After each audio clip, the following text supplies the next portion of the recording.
বাংলার জেলায় জেলায় কেমন আবহাওয়া থাকতে পারে আজকে রাত এবং আগামী 2 বা 48 ঘন্টা পর্যন্ত, সেটাই আপনাদের জানিয়ে দেবো এই সংক্ষিপ্ত ইনফরমেশন থেকে। এই সংক্ষিপ্ত ইনফরমেশনে আপনাদের অনেকটাই সাহায্য করি আমরা। তবুও বিস্তারিতভাবে যারা জানতে চান, বিস্তারিত ভিডিও আছে অন্য চ্যানেলে, দেখে নেবার আবেদন রইল। আমরা প্রথমেই যেটা দেখতে পাচ্ছি, নিম্নচাপ সরে গেছে পশ্চিম দিকে অনেকটাই, তবুও উড়িষ্যা ঝাড়খণ্ড সংলগ্ন জায়গায় অবস্থান করছে, যার ফলে উড়িষ্যাতে বৃষ্টির সম্ভাবনা এখনও রয়েছে আগামীকাল পর্যন্ত, এবং ঝাড়খণ্ডে ভারী বৃষ্টি হবে দু এক জায়গায়। এর সঙ্গে পশ্চিমবঙ্গে দক্ষিণবঙ্গে যেটা সবথেকে গুরুত্বপূর্ণ বিষয়, আজকে রাত থেকেই অধিকাংশ জায়গাতেই বৃষ্টি কমে যাচ্ছে, মেঘলা আকাশ সরে যাচ্ছে অনেক জেলা থেকে, নক্ষত্র খচিত বা তারা খচিত আকাশ থাকতে পারে। আগামীকাল থেকে রোদ ঝলমলে আকাশ থাকবে, তবে এই অবস্থা সাময়িক। শুক্রবার শনিবার 11 এবং 12 জুলাই 13 তারিখ থেকে আবার নিম্নচাপের দুর্যোগ আসছে সারা দক্ষিণবঙ্গ জুড়ে, এমনটাই লেটেস্ট আপডেট থেকে আমরা জানতে পেরেছি। কলকাতা, হাওড়া, হুগলি, 24 পরগনা, এছাড়া পূর্ব মেদিনীপুর, নদিয়া, এই জেলাগুলোতে বৃষ্টির সম্ভাবনা রয়েছে বিক্ষিপ্ত আকারে আগামী 48 ঘন্টা পর্যন্ত, কিছু কিছু জায়গায় হতে পারে। আর অন্যান্য জেলাগুলো, পশ্চিম দিকের জেলাগুলোতে আজকে পর্যন্ত, আগামীকাল সকাল পর্যন্ত একটা পূর্বাভাস রয়েছে হালকা মাঝারি দমকা ঝোড়ো হাওয়া দু এক জায়গায় একটু মাঝারি ভারী হতে পারে। পশ্চিম মেদিনীপুর, ঝাড়গ্রাম, বাঁকুড়া, পুরুলিয়া, পশ্চিম বর্ধমান, বীরভূম, মুর্শিদাবাদ। তবে বৃষ্টিটা হয়ে গেছে রাতের দিকে, ততটা আমরা আর দেখতে পাচ্ছি না। আগামীকাল সকালের দিকের যা পূর্বাভাস, অবশ্যই উপকূলবর্তী জেলাগুলোতে বিক্ষিপ্ত হালকা ঝিরিঝিরি বৃষ্টি হতে পারে। সমগ্র দক্ষিণবঙ্গ জুড়ে রোদ ঝলমলে আকাশ থাকবে, আংশিক মেঘলা আকাশও থাকতে পারে। যেটা আপনাদের জানালাম, আবহাওয়াটা পরিষ্কার থাকবে। এর সঙ্গে এটাও জানিয়েছি কিছু কিছু জায়গায় বিক্ষিপ্ত বৃষ্টি হবে, সেরকম একটা সম্ভাবনা 24 পরগনা, মেদিনীপুর, কলকাতা, হাওড়া, হুগলির দিকে দেখতে পাচ্ছি। অন্যান্য জায়গায় খুবই হালকা বৃষ্টি হতেও পারে, নাও পারে, এরকমই সম্ভাবনা রয়েছে। এবং এর সঙ্গে আগামীকাল রাতের দিকে আবহাওয়া পরিষ্কার থাকতে পারে।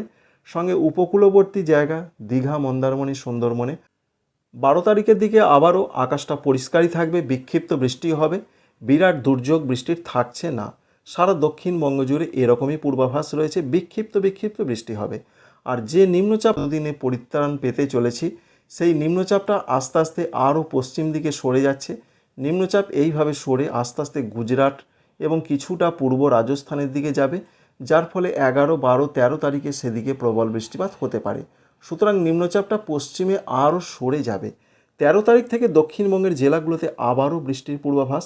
অধিকাংশ জায়গায় ভারী বৃষ্টির সম্ভাবনা না থাকলেও মাঝারি ধরনের বৃষ্টি হতে পারে, ঝাড়খণ্ডে বৃষ্টি বাড়বে। তাই পশ্চিমবঙ্গে, দক্ষিণবঙ্গে 13 তারিখ থেকে আবার বৃষ্টি দুর্যোগ আসতে পারে, এরকম একটা ইঙ্গিত প্রকাশ করেছেন আলিপুর আবহাওয়া দপ্তর 13 এবং 14 তারিখে। সেরকমই আমরা একটা পূর্বাভাস পাচ্ছি, নতুন করে আর একটি নিম্নচাপ তৈরি হতে পারে। দেখতে পাচ্ছেন হাওয়া ঘুরছে, উপকূলবর্তী জায়গায় নতুন নিম্নচাপের আবার সমাবেশ ঘটতে পারে, যার ফলে কলকাতা, হাওড়া, হুগলি থেকে শুরু করে প্রত্যেকটা জেলায় মাঝারি বৃষ্টি। 24 পরগনা, মেদিনীপুর, হাওড়া, কলকাতা, হুগলিতে একটু ভারী বৃষ্টি হতে পারে 13-14 তারিখে। এই পর্যন্ত আপনাদের জানালাম। ঝাড়খণ্ডেও কিন্তু বৃষ্টির সম্ভাবনা রয়েছে।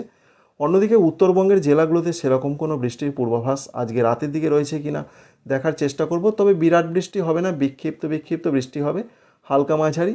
তবে যেটা আমরা দেখতে পাচ্ছি, বিরাট বৃষ্টি কিন্তু নয়, প্রত্যেকটা জেলার দিকেই হবে। দার্জিলিং, কালিম্পং, জলপাইগুড়ি, কুচবিহার, আলিপুরদুয়ার, উত্তর দিনাজপুর, দক্ষিণ দিনাজপুর, মালদহ। 11, 12 এই দুটো দিন আবহাওয়াটা উত্তরবঙ্গে মোটের ওপর কিছুটা ভালো থাকবে, কারণ বিরাট বৃষ্টি হবে না। 13 তারিখ থেকে উত্তরবঙ্গে আবার ব্যাপক বৃষ্টি আসছে। 13 তারিখে ওপরের জেলাগুলোতে ভারী বৃষ্টি হবে, উত্তর দিনাজপুরে ভারী বৃষ্টি হবে, দার্জিলিং, কালিম্পং, জলপাইগুড়ি, কুচবিহার, আলিপুরদুয়ারে কিছু জায়গায় ভারী বৃষ্টি হবে, দক্ষিণ দিনাজপুর, মালদহতে হালকা মাঝারি বৃষ্টি হবে। 14, 15, 16 এই 3টে দিন আবারও উত্তরবঙ্গের প্রত্যেকটা জেলাতে বৃষ্টি বাড়বে। দার্জিলিং থেকে শুরু করে মালদা, প্রত্যেকটা জেলার দিকে বিক্ষিপ্ত ভারী বৃষ্টি হতে পারে, অধিকাংশ জায়গা মাঝারি বৃষ্টি হবে। 15 তারিখ এবং 16 তারিখ এই কটা দিন উত্তরবঙ্গের জেলাগুলোতে এরকম কথাই বলা হয়েছে। তবে 16 তারিখের পর 17 তারিখ থেকে উত্তরবঙ্গে বৃষ্টি কমতে পারে। বুঝতেই পারলেন কোথায় কেমন পূর্বাভাস। দক্ষিণবঙ্গে দুটো দিন ভালো থাকবে, মোটের ওপর কিছু কিছু জায়গায় বৃষ্টি হবে। আজ রাত থেকে আবহাওয়ার সামগ্রিক উন্নতি। উত্তরবঙ্গে দুটো দিন ভালো থাকতে পারে, 11, 12, 13 তারিখ থেকে উত্তরবঙ্গেও যেমন বৃষ্টি বাড়বে, দক্ষিণবঙ্গ বৃষ্টি বাড়বে। তফাৎটা হচ্ছে এটা, উত্তরবঙ্গে 13, 14, 15, 16 4 দিন বৃষ্টি বাড়বে, দক্ষিণবঙ্গে সেটা না হবার সম্ভাবনা নেই। 13, 14 এবং 15 তারিখে বেশ অধিকাংশ জায়গাতে আবার বৃষ্টি হবে। বৃষ্টিটা কমবে 16 তারিখ থেকে, কিছু কিছু জায়গায় চলতে পারে।